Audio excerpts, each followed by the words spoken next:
Hello guys! Welcome back sa aking channel. In this video, bubuksan na po natin ang aking mahiwagang maleta na naglalaman ng mga solar items. Kung ganito ang laman ng inyong maleta, sigurado certified DIYer ka ka-solar. Siya nga pala, kung may mga tanong kayo, comment lang kayo sa baba.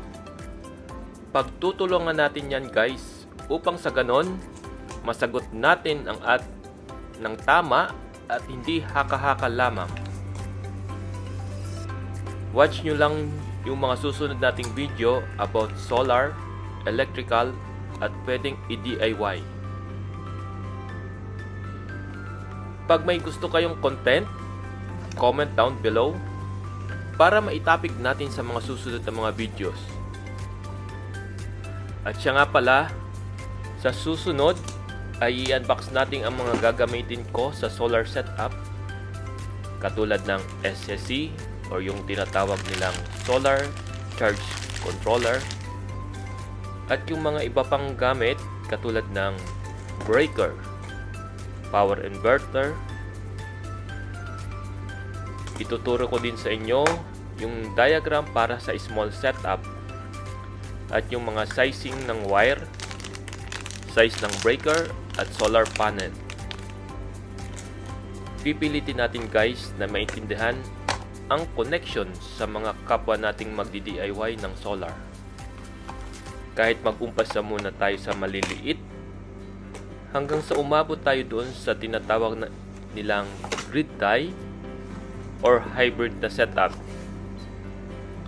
Guys, kung hindi pa kayo follower ng aking channel, just click and subscribe or follow yung ating channel. Sa mga susunod nating ng mga video ay makikita nyo yung iba't ibang uri ng mga items na ginamit ko sa solar at sa mga gagawin nating mga portable gen. Thank you. Halimbawa ito guys, yung mga kukunin nating mga items katulad nito. Ito yung ginagamit natin sa mga power bank at saka mga solar portable charger.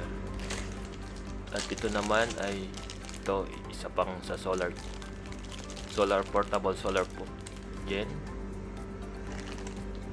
At ito ganun din sa portable generator natin, mga USB type.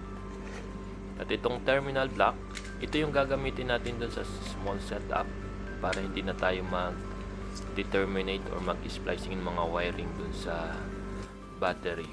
So centralized na po yung ating mga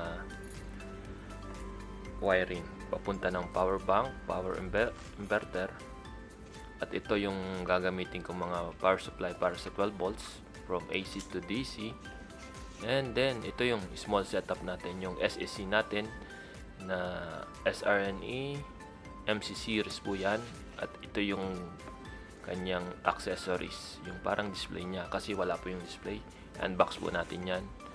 At saka ito yung ginagamit kong pang crimp ng mga wire, pang test pala ng mga LAN cable. So ito sulit po ito yung gagamit.